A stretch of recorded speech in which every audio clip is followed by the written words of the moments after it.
everyone. So let's go ahead and start the part 3 of our new hire sales training video. So again, my name is Mentor BLD, Babylin Lorica Dueñas, your International Director here at SMDC. So let's me go ahead and share my screen. So ano naman yung itatakal natin for the part 3? Ayan. So let's start with the pros and cons in SMDC sales. So i-compare natin ano nga ba yung mga pros versus cons dito sa SMDC. So let's start with the pros. Of course, flexible schedule. Okay, being an international manager, mas lalo na yung mga sales partners talagang flexible schedule. Hindi tayo yung corporate type of job na may 9 to 5 na log-in.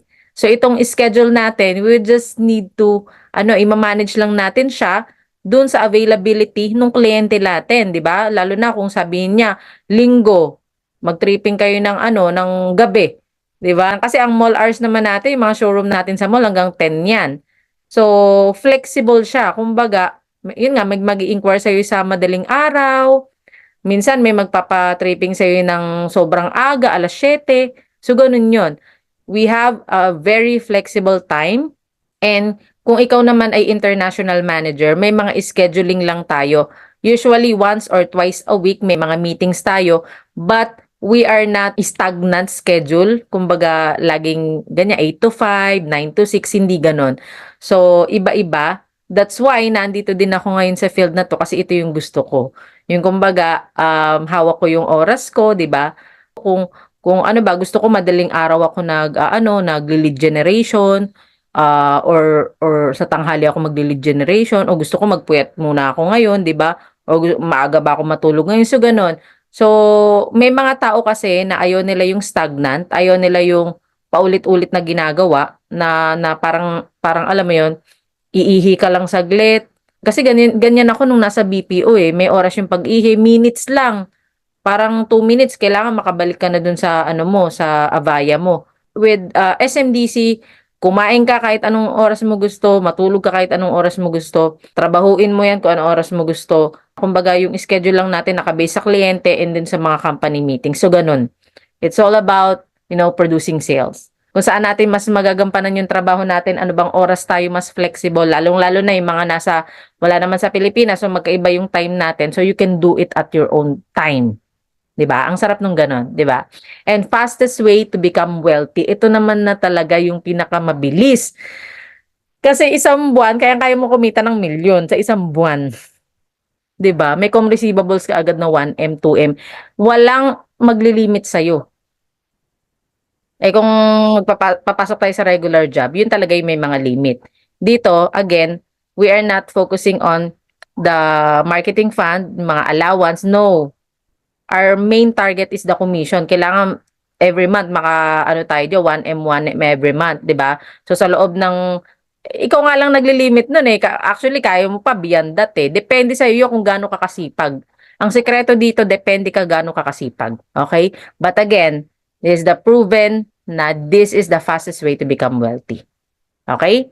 So, being able to help people, ang sarap sa pakiramdam kaya nun. Tayo nga, nung bata tayo, tinatanong na tayo ng mga magulang natin, ano yung pangarap mo? Sinasagot ng mga bata, gusto kong magkaroon ng sariling bahay kasi kawawa si mama, laging umuupa, or pinapalayas kami, di ba? Natutulungan natin sila kasi ang shelter, ang property, it's a shelter, di ba? So, natutulungan mo yung mga kliyente, i-reach nila yung special milestone of their life. Biro mo, bibili sila ng property sa'yo. So, it's really such an achievement. So, kung na-enjoy mo yun, this is really perfect for you. Yung nakakatulong ka sa kanila sa pag-invest. Career mobility. So, right now, with SMDC International, kung ikaw ay full-time or magpa-part-time ka, you still have a chance to become an international manager. And ilang levels lang yan, mag-handle ka na rin ng mga managers. Right now pa nga lang eh, di ba? You are handling unlimited numbers of sales partners. Saan ka naman nakakita ng ganyan? Hindi ka nililimitahan. Di ba? Hanggat sa makakatulong sa'yo, kahit may mga trabaho yan, yes, pwede mong recruitin yan. Pwede yang maging under ng wing mo at makaka-receive ka ng override. At napakabilis ma-promote dito. Kung international manager 1 ka, 2 level na lang yung tatalunan mo. Pag naging international manager 2 ka, next is international manager 3, and then next is director 1 ka na. So, we do have career mobility. Sobrang bilis. And once you were able to achieve your targets here and lilipat ka sa ibang developer, I'm 100% sure mataas na talaga yung position mo. Kasi ang SMDC managers, kayang mag-present niyan, magaling mag-compute yan, magaling mag-book ng sales yan, hindi ini-spoon feed. Alam ng SMDC managers ang ginagawa nila. Hasang-hasa yung mga managers natin dito. Kaya naman, ang taas agad ng position nila sa iba. Business growth. So, dapat ang trato mo dito pagpasok mo pa lang, hindi ka empleyado. Isipin mo man na may negosyo ka, na ikaw pa ang binigyan ng panggalaw, na hindi ka naglabas ng puhunan. So, you just need to love your business. And, pagbutihin mo lang na palaguin ang negosyo mo. 'Di ba? Saan ka naman nakakita na you don't need to be a licensed broker, 'di ba? Para mag-handle ng mga sales partners, para makatanggap ng overrides. You can recruit kahit na broker, i-recruit mo kahit na nasa abroad, i-recruit may override ka doon. Saan ka naman nakakita ng ganun? Meron ka ng brokerage nang hindi ka naman licensed broker. Usually, licensed broker lang ang pwede mag-recruit, 'di ba, ng mga agent. But you, as an international manager, then you can go ahead and enjoy. 'Di ba? Hindi ka na nagpa-license, hindi ka na nagpa-license as broker, 'di ba? But you have your brokerage already. So you just need to maximize the opportunity at bilang ka lang, sobrang bilis niyan. Sobrang bilis mo lang ma-reach yung goals mo at kumita ng milyon. Because hindi lang ikaw mag-isang gumagalaw kundi marami kang sales partners. And last but not the least, ito rin talaga yung pinakagusto ko, may work-life balance. So, lalo na pamilyado tayo, no? Hindi naman na ako single ngayon. So, meron akong anak. So, from time to time, syempre lumalabas kami. 'Di ba? So, with SMDC, we do have work-life balance dito sa real estate. Hindi tayo yung may duty ako ng New Year, may duty ako ng Christmas. 'Di ba hindi gano'n? But it's up to you, no, kung may kliyente ka. Benta yun. Usually, bibili yun kapag mga holiday, pag nag-alat sila ng time sa'yo. Biro mo holiday yun, magpapatripping sa'yo. So, ibig sabihin, ang taas ng interest nun talagang, ang laki ng chance na bibili yun at makuklose mo yung sales. 'Di ba? And mabibilib din yun sa'yo kahit na, biro mo, Independence Day. Like today, it's June 12, 'di ba? So, it's Independence Day pero nag-work ka, no? Nakipag-meet ka pa rin sa kliyente mo kahit na holiday. Diba? So, nabibilib yun sa'yo. Again, we do have work-life balance. Hindi tayo masasakal dito sa field na to. Okay? So, what are the cons? Syempre, may cons naman. Hindi naman laging maganda. Diba? So, longer hours. So, ano yung sinabing longer hours? Hindi ibig sabihin na hawak mo yung oras mo, 1 hour ka lang magtatrabaho. Hindi ganun. Pag ganun ang ginawa, business nga eh. So, pag ganun ginawa, may business ka, 1 hour mo lang binuksan yung business mo. Tingin mo, halimbawa, meron kang Jollibee, 1 hour mo lang binuksan. Kahit naman sino, malulugi yung negosyo mo, di ba? So, longer hours siya. Kasi, sa sobrang wala kang oras na, pwedeng may mag-inquire ng madaling araw, pwedeng may mag-inquire ng kasagsagan nga natulog ka, di ba? Pwedeng, may kliyente ka, ang haba ng tripping ninyo, lumagpas na kayo sa 10 hours, 'di ba? 12 hours na nag-uusap pa rin kayo tinuturo. That's really part of your job. Ang kapalit nun, milyon-milyon, 'di ba? Ang sarap nun.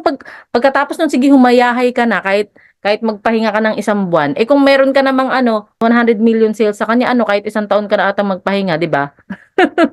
So longer hours siya. Hindi naman porket sinabing flexible time, ganun yung gagawin natin. Ganun yung magiging attitude natin towards our business. Hindi lalago ang business mo kung ganun ang flow mo. 'Di ba? Kung 1 hour ka lang magbukas ng Jollibee. 'Di ba? So, may slow periods. May mga panahon, tanggapin na natin, ha? May mga panahon na hindi laging top ka. Hindi laging everyday may benta ka or every week may benta ka. Hindi laging ganun. May mga panahon na maalat. Alam mo naman yan. May mga ghost months. Kahit saan negosyo naman. Okay? Those are the cons. So, you just need to be prepared. And of course, just improve yourself. Ang kailangan lang naman nun, i-improve mo. Bakit ba slow ako ngayon? Bakit ba ang tagal umandar ngayon nung another 10 million commissionables ko? 'Di ba? So, ganon. Kailangan lang i-improve natin. Dahil pag ang attitude natin sa mga slow periods, pag ang attitude natin laging, ay, alis na ako. Kahit tumalong ka sa iba, ganun pa rin naman eh. Hindi naman laging hindi naman laging Pasko, 'di ba? Hindi naman laging New Year. Pero dito basta sisipagan mo talaga at hindi ka basta-basta yung parang maalat ka ngayon, ano ka na, maglalambot ka na, wala. Kahit saan ka pumunta talagang gano'n naman talaga, 'di ba? Stressful process, yes, sobrang stressful. Dahil sales, sa sales may pressure. Lagi ako nama-migraine nga dito, oh. Oh, sino ba may migraine dito sa inyo? Lagi ako nama-migraine. It's really stressful. Lalo na kung ikaw yung tipo ng tao na hindi ka nakakampante, na wala kang benta. Na alam mo naman na, ay, ang target ko this month, 8.5 million. Wala pa akong benta kahit isa.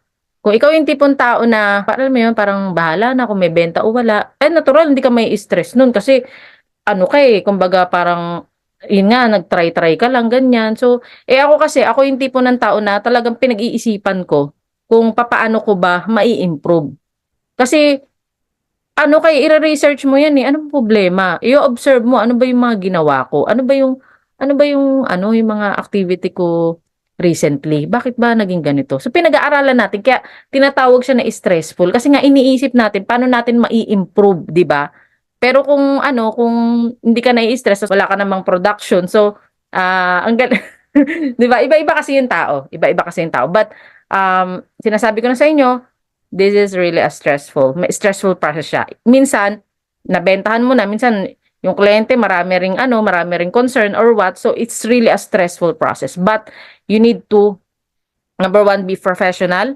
And, yung right posture natin, yung right attitude natin, isipin pa rin natin yung, katulad ng sinabi ko kanina, di ba? Kahit na minsan may nagko-complain sa atin, may yung masyadong, nagde-demand. So, wag natin papatulan yung mga ganun. Wag tayong magpaka-stress. Isipin lang natin talagang part of the lilipas din to, basta maging magalang lang tayo, sagutin lang natin ng maayos, paliwanag natin ang proseso, 'di ba? Dun sa hindi nila naiintindihan. So, wag nating kasi iba-iba naman talaga ang tao. Hindi lahat ng mga mamimit natin, mamimit ninyo katulad natin, 'di ba? Iba-iba naman talaga. So, iiyak mo lang kung na-stress ka, tapos bangon ulit ka na bukasan at ngumiti na tayo. Ganun siya. So, tulungan din natin yung sarili natin. Okay? So, different personalities. Yan nga, iba-iba talaga yung taong mamimit natin. So, may mabait, may masungit, iba-iba. So, face that reality. Involved ka talaga sa mga tao kasi it's sales. So, marami ka talagang iba't ibang ugaling makakasalamuha. Minsan, lalaiting ka pa nang wala ka namang ginagawa. So, na-experience ko rin yan. So, kailangan lang natin lagi magpakumbaba at ipagpasa Diyos na lang natin. Iwasan na lang natin sila. Okay? Basta nagampanan na natin yung service na kinakailangan nila, and that's all. Iwasan na lang natin sila. Huwag na lang natin silang patulan. Okay? So, those are the cons, no? Kailangan maging matibay yung dibdib natin. Hindi po pwedeng sensitive tayo. Okay? Kasi, pag nagpaka-sensitive tayo, wala, tayo rin yung talo. 'Di ba? Manlalambot tayo, hindi na tayo bebenta. Iniisip mo, ang sasama naman ng mga tao, ganyan-ganyan. Pero no, ituloy-tuloy mo lang. Kasi mamimit mo rin yung mga mababait talaga na buyer. Naku, ang dami-dami kong mababait na buyers. Talagang yung iba talagang sobrang yayaman pa. Yung mga VIP talaga dito sa Pilipinas, saka sa ibang bansa. Alam mo 'yun? So, iba't iba kasi yung personalidad ng tao. So, we really need to face that. Maging mature tayo. Huwag natin isipin 'yun na as a negative way, 'di ba? Isipin natin ano 'yun, tinetest lang tayo para maging strong yung personality natin, na hindi tayo papaapekto dito, 'di ba? So, gawin lang natin yung tama. Hard work. So, kailangan mo talaga ng hard work dito. For you to be able to succeed dito sa real estate, dito sa SMDC, kailangan masipag ka talaga. Hard work and smart work. Okay? Kasi kung kampante lang tayo, patulog-tulog tayo, alam mo yon, sa isang araw talaga ni hindi ka man lang nag-ads, hindi ka man lang naghanap ng kliyente, hindi ka man lang nag-legwork. In short, tinatamad tayo palagi, 'di ba? Or puro ka na lang ML, iba yung priority mo, wala talagang mangyayari. So, it will lead you to failure. Okay? Pressure, it's nakaka-pressure talaga. Talagang this type of job, this type of career, sales, talaga nakaka-pressure ito. Tanggapin na natin ito. Okay? But You have to pressure yourself also kung talagang may goal ka for your family. Kasi kailangan iisipin mo, paano kung bukas may magkasakit sa amin?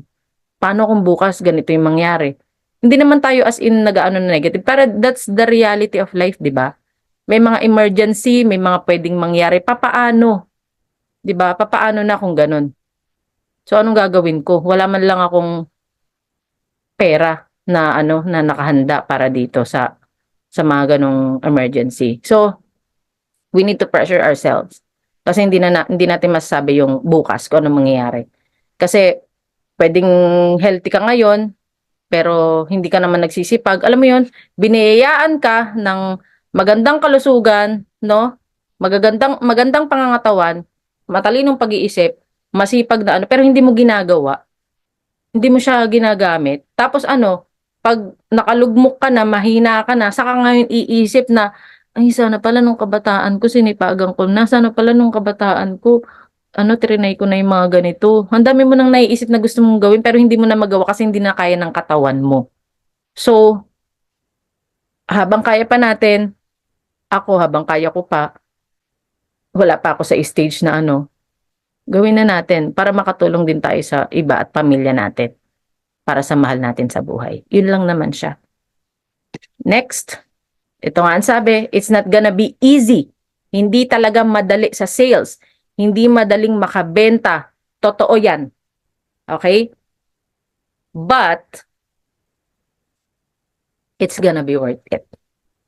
Pag nilampasan mo yon, yung tulay na yon na umuuga-uga, di ba?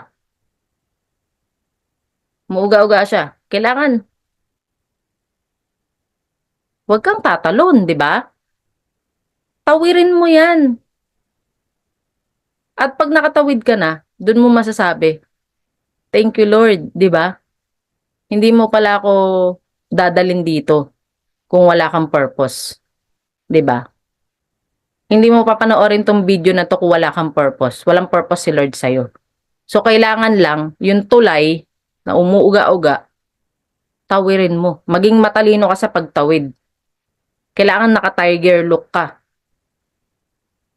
Okay? So, it's really gonna be worth it. If you just really put heart dun sa ginagawa mo. Okay? So again, these are the pros and cons. Sobrang dami ng natulungan from rags to riches, me myself, taas ko kamay ko, ang dami ng natulungan ng SMDC.